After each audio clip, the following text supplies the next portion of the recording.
쌀이 울타리에 와주셔서 고맙습니다.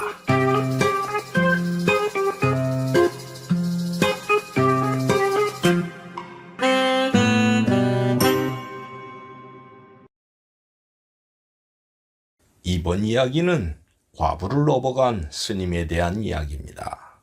스님은 여자를 가까이 하면 안 되는 것인데 도대체 무슨 사연이 있었길래 스님이 과부를 업어갔을까요? 지금부터 그 이야기 시작하겠습니다.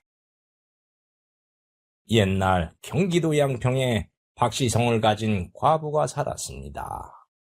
박씨 부인은 남편이 세상을 떠나서 홀로 외롭게 살고 있지요. 그런데 박씨 부인은 뛰어난 미모 때문에 인근 고을까지 소문이 자자하게 났습니다. 거기다가 박씨 부인은 다른 아녀자들보다 코가 커서 그런지 콧대가 매우 높았지요. 박씨 부인이 과부가 되었다는 소문이 퍼지자 인근의 남정네들이 집 주변을 서성거리며 많은 관심을 보였는데 콧대가 높은 박씨 부인은 눈길 한 번 주지 않았습니다. 쟤까지 것들이 감히 날 넘봐? 어림도 없지.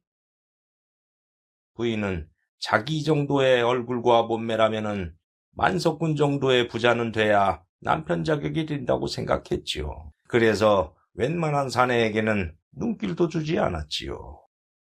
그런데 부인의 마음을 하늘이 알았을까요? 어느 날 여주 지방에 사는 호랍이 김판수라는 부자로부터 은근히 사람이 왔습니다. 부인, 저희 나리는 만석지기 땅을 가진 부자입니다. 나리께서 두 분이 홀로 살고 있으니 부부가 되면 어떻겠냐는 말을 전하라고 해서 왔습니다요. 김판수가 만석군이라는 말에 박씨 부인은 얼굴이 환해졌습니다. 오, 드디어 날 알아주는 임자가 왔구만. 그래서 박씨 부인은 혹회히 승낙을 했습니다. 그런데 과부가 대놓고 다른 호라비와 공개적으로 혼인을 하는 것은 정절을 중시하는 그 시대에 있을 수 없는 일이었습니다. 그래서 작전을 짰지요. 이름하여 합의보쌈을 하기로 했습니다. 당시에 과부를 보쌈해 가는 것은 관아에서도 너그럽게 봐줬지요. 그래서 부인이 기다리고 있다가 자연스럽게 보쌈을 당하고 김판수의 모습들이 보쌈을 당했다고 떠드는 쇼를 벌이기로 약속을 했지요. 그렇게 해서 박씨 부인은 부잣집 안방마님이 된다는 희망에 차서 보쌈을 당하기로 한 날을 기다렸습니다. 그런데 어느 날 성담이라는 법명을 가진 스님이 박씨 부인의 집으로 탁발을 하러 왔습니다. 나무아미타불 관세음보살.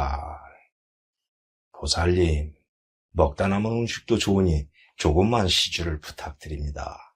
스님을 본 부인은 아무것도 주기 싫어서 짜증이 났지요. 우리 집엔 줄 게 하나도 없으니 가세요. 에휴, 재수없게 아침부터 중이야? 에휴, 짜증나. 조선시대의 스님은 천대받는 직업이라 부인은 짜증을 내는 것이었습니다. 그런데 스님은 부인의 매몰찬 언행에 서운한 표정을 짓기는커녕 지그시 웃는 것이었습니다. 왜 그랬을까요? 사실 스님은 오래전부터 부인을 보며 연모하는 마음을 가져왔기 때문이었습니다. 수도에 전념해야 할 스님이 아녀자를 연모하다니, 그래서는 안 될 일이었지만은 스님에게는 사연이 있었습니다. 성담 스님은 원래 스님이 아니었습니다. 스님의 속세 이름은 김용환으로 조정에서 호조참의라는 높은 관직이 있었는데 명나라에 바치려고 보낸 귀한 곡물이 중간에 사라져버리는 사고가 나버렸습니다. 뭐야? 곡물이 사라지다니. 그게 정말인가? 정말이네. 자네의 목숨이 위험하게 됐어. 그렇게 되자 스님은 몸을 피했고 아내는 마음고생을 겪다가 세상을 떠났습니다. 스님은 떠돌던 중 박씨 부인이 살고 있는 인근 고을의 작은 암자로 흘러들어왔죠.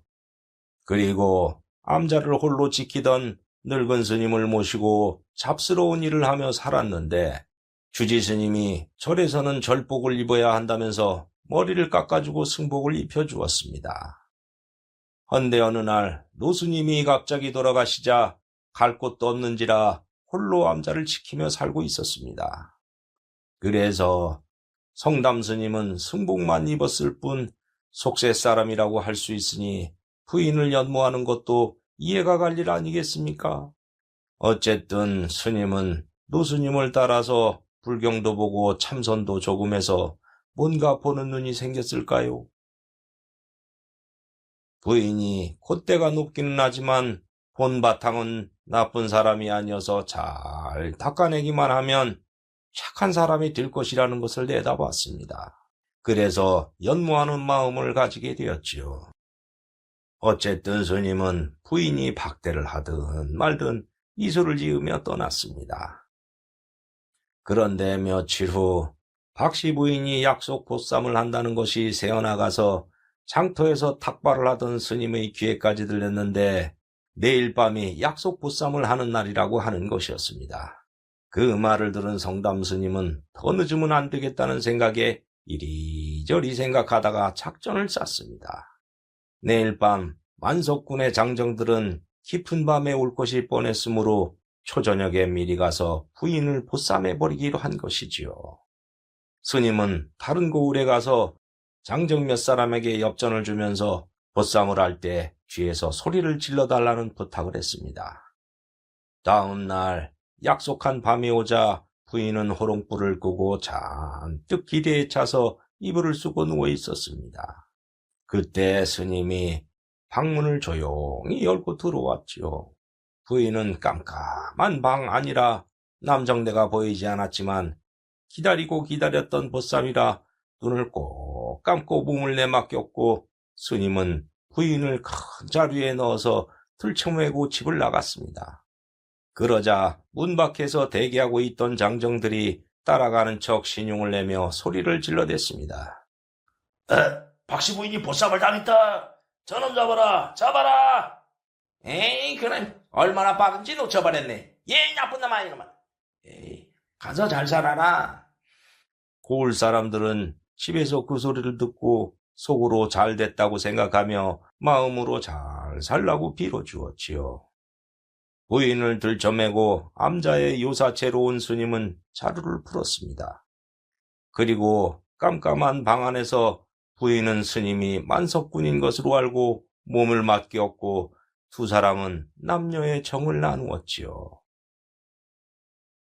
따뜻한 정을 듬뿍 나누고 나서 스님이 호롱불을 켜자 부인은 스님의 빡빡 깎은 머리를 보고 기겁을 하면서 놀랐습니다. 댁은 누구요? 부인, 놀라지 마시오. 저는 이 암자에 살고 있는 스님입니다. 뭐요? 중이라고요? 소승은 오래전부터 부인을 마음에 두었습니다. 그래서 어쩔 수 없이 이렇게 했습니다. 저의 마음을 받아주십시오. 뭐야? 난 만석군에게 가는 줄로 알았는데 중한테 오다니. 아이고, 내 인생 망쳤네. 아이고.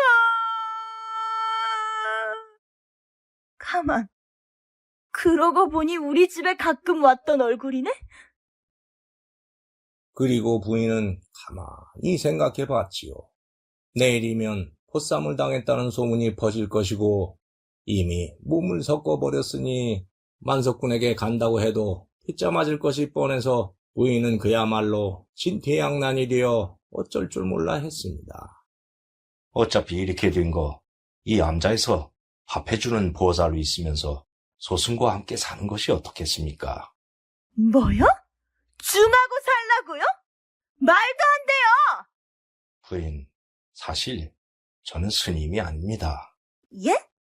스님은 부인에게 과거를 밝히고 스님으로 살 수밖에 없었던 사연을 모두 말했지요. 그러니 내가 승복을 입긴 했지만 속세 사람이라면 속세 사람이니 부인과 살아도 되지 않겠소? 그 말을 들은 부인은 조금 이해가 되기는 했지만은 부귀 영화를 누리려던 마음은 버릴 수가 없었습니다. 그래서 날이 새면 기회를 봐서 도망치기로 했지요. 그런데 다음 날 스님이 부인에게 아침밥을 해주려고 공양간에서 밥을 짓던 중 뗄나무에서 독사가 나오더니 스님의 다리를 물어버리는 일이 일어났습니다. 아야! 에이? 저건 독사잖아. 한편 부인은 스님이 공양을 해주러 부엌으로 가는 틈을 타서 얼른 문을 열고 나와서 도망을 치는데 그때 스님의 비명소리가 들리는 것이었습니다. 그래서 혹시나 하고 공양간으로 가봤지요. 아니, 왜 그러세요? 독사에게 물렸어요. 아이고, 어머나, 이 일을 어쩌지? 부인은 도망치려고 했으나 잠시 후에 목숨을 잃을지도 모르는 급박한 상황을 보고 차마 그냥 갈 수가 없어서 일단 스님을 부축해서 방으로 들어왔습니다. 물리면 7걸음을 떼기도 전에 죽는다는 채점사였어요. 이제 나는 죽으니 내가 죽거든 뒤도 돌아보지 말고 암자를 떠나서 좋은 사람을 만나 행복하게 사세요. 부인은 스님이 원망스러웠지만은 사람이 금방 죽게 생겼으니 모른 척 할 수 없어서 안절부절했습니다. 그런 소리 말아요. 사람이 그렇게 쉽게 죽는답니까? 부인은 그러면서 들었던 이야기를 떠올려 입으로 스님의 발목에 입을 대고 뱀독을 빨아줬습니다. 스님은 부인의 그 모습을 보며 천성적으로는 착한 심성을 가진 사람이었다는 것을 확인하고 고마운 마음이 몰려왔습니다. 그리고 의식을 잃었지요. 그리고 시간이 흐르자 도끼가 빠지면서 스님의 정신이 돌아왔습니다. 어머, 스님, 제가 보이세요? 예, 이제 좀 살 것 같습니다. 고맙습니다. 오해하지 마세요. 스님 몸이 다 나으면 전 아무 때고 이 암자를 떠날 테니까요. 하면서 부인은 못을 박는 것이었습니다. 다음 날부터 부인은 스님이 움직이지 못하니 어쩔 수 없이 나을 때까지만 더 있자며 스님에게 밥을 해주었습니다. 그렇게 며칠이 지나자 스님의 몸이 거의 다 나아갔지요. 그러자 부인은 다음 날 몰래 떠나기로 마음먹었습니다. 다음 날 아침 부인은 스님에게 마지막으로 아침 공양을 해주려고 버섯을 따러 산에 올라갔습니다. 그러다가 동충하초같이 생긴 버섯을 캤는데 붉은색이 예뻐서 코를 대고 킁킁거리면서 향을 맡았지요. 헌데 그게 최악의 독버섯이었는지라 얼굴에 독이 퍼져서 그만 피부가 두꺼비 등처럼 흉하게 변해버렸습니다. 그것도 모르는 부인은 얼굴이 가려워지자 긁으면서 암자로 와서 버섯국을 끓여 스님에게 갖고 갔지요. 부인이 밥상을 들고 들어오자 스님이 얼굴을 보고 깜짝 놀랐습니다. 아니 부인, 얼굴이 어찌 된 일이오? 예? 내 얼굴이 뭐 어때서요? 부인은 얼른 거울을 받고 흉하게 변해버린 자기 얼굴을 보며 기절초풍할 듯이 놀랐습니다. 어머나, 내 얼굴이 이게 뭐야? 버섯을 보니 저건 붉은 사슴 뿔버섯이오. 저게 피부에 닿으면 썩고 헐어버리게 하는 아주 무서운 버섯이오. 아이고, 이제 내 얼굴 어쩌나? 아이고. 부인은 대성통곡을 했습니다. 그도 그럴 것이 그 예쁜 얼굴 하나로 자존심을 세우며 살아왔는데 그 근본이 사라져버렸으니 죽고 싶을 정도였죠. 부인은 얼굴이 흉측해져서 저를 떠나봤자 부잣집 남정네의 부인이 되기는커녕 어디 가서 식모일도 할 수 없고 사람을 마주할 수도 없으니 갈 곳이 없어져 버렸습니다. 거기에다가 더 큰 고민거리가 생겼지요. 스님이 자기를 보쌈한 것은 얼굴이 예뻐서였는데 얼굴이 이 지경이 되어버렸으니 이젠 도망치기는커녕 스님이 자기를 쫓아낼까봐 전전긍긍하게 되었습니다. 그런데 스님은 부인을 내쫓기는커녕 그날부터 밥수발도 들어주고 얼굴에 좋다는 약재도 산에서 캐서 발라주는 등 부인에게 더 헌신을 하는 것이 아니겠습니까? 부인은 그때까지 남정네에게 그런 정성을 받아본 적이 없는지라 당황했지요. 스님, 제 얼굴이 이렇게 흉측해졌는데도 싫지 않으세요? 나도 처음에는 부인의 얼굴에 반하긴 했지만 사실은 부인의 근본이 착하다는 것을 알아봤지요. 그래서 겉에 묻은 때를 잘 닦아내면은 진짜 보살이 될 거라고 생각해서 보쌈을 했습니다. 그랬어요? 그 증거가 있지요. 내가 뱀에 물렸을 때 부인의 입에 뱀독이 퍼지면 죽을 수도 있는데도 독을 빨아준 것이 그 증거 아니겠어요? 나는 그 순간 살아있는 보살을 봤습니다. 그런 은덕을 받았는데 부인의 얼굴이 이렇게 되었다고 저희 마음이 변하겠어요? 더군다나 내가 움직이지 못해서 버섯 반찬을 만들어주려다가 얼굴이 그렇게 된 것인데 내친다면 사람이 아니지요. 아무 걱정 말구려. 내가 평생 옆에서 보살피고 있으리라. 나무 관세음보살. 그 말에 부인은 감격했습니다. 얼굴이 문둥이처럼 변했는데도 내치지 않고 평생 옆에서 보살펴준다니 부인은 살아오면서 그런 사랑을 받아본 적이 없는지라 뜨거운 눈물이 흘렀습니다.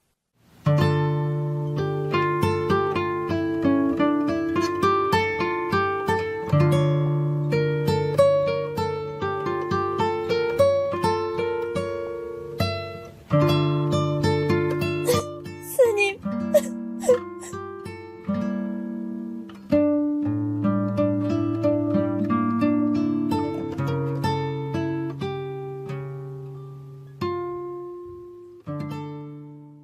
그렇게 두 사람이 정을 붙이고 살면서 몇 달이 흘렀지요. 어느 날 부인이 마당을 쓸고 있는데 어떤 아주머니 신도가 기도를 하러 왔습니다. 두 안악은 서로 인사를 나눈 다음 이런저런 이야기를 나누는데 아주머니가 만석군에 대해서 들은 소문을 지나가는 것처럼 말하는 것이었습니다. 아, 글쎄, 보살님, 저 산 너머 고을에 사는 만석군 김판술이 몇 달 전에 새로 색시를 들였다지 뭐예요. 그런데 처음엔 색시한테 잘하더니 돈이 넘쳐나서 그랬는지 기방에 드나들고 주색 잡기에 빠져서 색시 마음고생이 이만저만이 아니었다고 합디다. 예? 그래요? 아우, 그래서 색시가 결국엔 속을 끓이다가 못 살겠다면서 집을 나왔는데 다음날 강물에서 시신을 건졌대요. 아유, 그저 사내들은 돈만 넘치면 주색 밝히는 건 못 말려요. 에이그. 그 말을 들은 부인은 속으로 깜짝 놀라면서 만석군에게 보쌈당하지 않은 것이 천만다행이라고 생각하고 가슴을 쓸어내렸습니다. 그리고 아주머니가 떠나자 부인은 부귀영화를 쫓았던 자신이 얼마나 어리석었는지 깨달았고 스님에게 온 것이 다행이라고 생각하며 부처님께 감사하다는 생각을 했지요. 그러자 하늘이 그것을 알았을까요? 갑자기 하늘에서 비가 쏟아져 내리기 시작했습니다.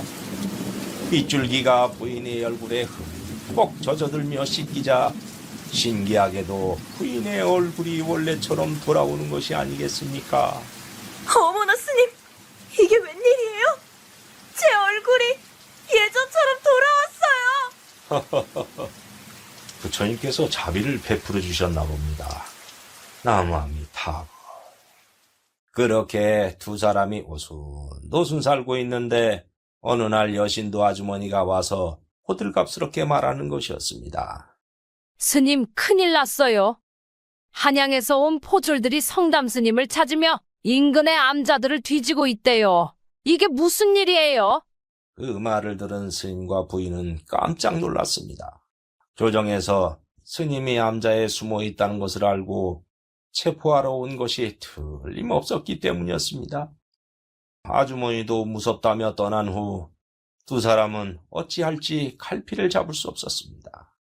이제 막 사랑이 무르익어 행복한 생활을 한 지 얼마 되지도 않았는데 스님이 포도청으로 압송되면 목숨을 잃을 것이 뻔했고 그렇게 되면 부인은 살아도 사는 게 아니었기 때문이었습니다. 부인, 일단 몸을 피하고 봅시다. 그렇게 피하려고 두 사람이 방에서 간단한 짐을 갖고 나오는데 하늘도 무심하시지 포졸들이 들이닥치고 말았습니다. 두 사람은 이제는 죽었구나 하며 다리가 풀려 털썩 주저앉아서 끌어안고 눈물을 흘렸습니다. 아유, 임자, 이제 다 끝났어. 아이고, 내 인생에서 제일 행복한 시절이 왔나 싶었는데 이렇게 되다니요. 그렇게 두 사람은 모든 것이 끝났다면서 하염없이 눈물을 흘렸지요. 그런데 이게 웬일일까요? 들이닥친 포졸들은 스님을 체포하러 온 것이 아니라 어명을 전달하러 왔던 것이었습니다. 어명이요. 전 호조 참의 김용화는 어명을 받으시오. 스님은 놀라며 어명을 받들었는데 내용은 다음과 같았습니다. 스님이 몸을 피한 몇 년 후 스님이 담당했던 공납물이 사라진 것은 반대쪽 당파 사람들이 만들었던 계략이라는 것이 드러났던 것입니다. 그래서 추상전하는 스님의 관직을 복권시키고 궁으로 들어오라는 어명을 내린 것이었습니다. 김용화는 추상전하의 어명을 받들어 속히 궁으로 입궐하도록 하시오. 스님과 부인은 뜻하지 않게 팔자가 피어버리게 되자 깜짝 놀랐습니다. 그리고 추상전하의 하명에 감동했습니다. 그리고 군관과 포졸들이 떠난 후 두 사람은 다시 높은 관직으로 돌아가면 부귀영화가 기다리고 있을 테지만 생각하다가 고개를 흔들었습니다. 나는 높은 관직에 있을수록 당파 싸움에 휘말려서 목숨을 잃는다는 것을 겪었소. 하늘은 있는 만큼 가져가고 없는 만큼 준다는 것을 알았어요. 비록 여기는 넉넉지 않지만은 당신과 행복하게 살고 있어. 그래서 조정으로 가고 싶지 않은데 당신 생각은 어때요? 저도 당신과 살면서 행복은 부귀영화가 아니라 마음에서 온다는 걸 알았어요. 이렇게 사는 것도 행복해요. 이대로 살아요. 그렇게 결정을 내리자 스님은 불심이 깊은 젊은 스님에게 암자를 드린 후에 암자를 떠나 속세 사람으로 부인과 함께 오래도록 행복하게 살았다고 합니다. 지금도 경기도 양평에서 홍천으로 가는 중간의 깊은 산 속에 그 암자터가 있고 암자터에는 작은 오두막이 하나 있습니다. 오두막은 오직 참선만 하는 스님들이 돌아가면서 한철 머물다가 떠나고 나는데 그 오두막 이름은 수다원이라고 합니다. 수다원의 의미는 욕심을 버리자 비로소 진리를 추구하는 경지에 이르렀다는 뜻이라고 합니다. 지금까지 이야기는 제가 직접 그 수다원을 둘러보고 들은 전설을 참고해서 쓴 것입니다. 그러하니 참선하시는 스님들을 위해서 가급적 수다원의 방문을 삼가해 주시면 고맙겠습니다. 과부를 업어간 스님 이야기 여기에서 마치겠습니다. 감사합니다. 구독과 좋아요를 누르면 다음에 영상이 새로 만들어졌을 때 먼저 보실 수 있습니다.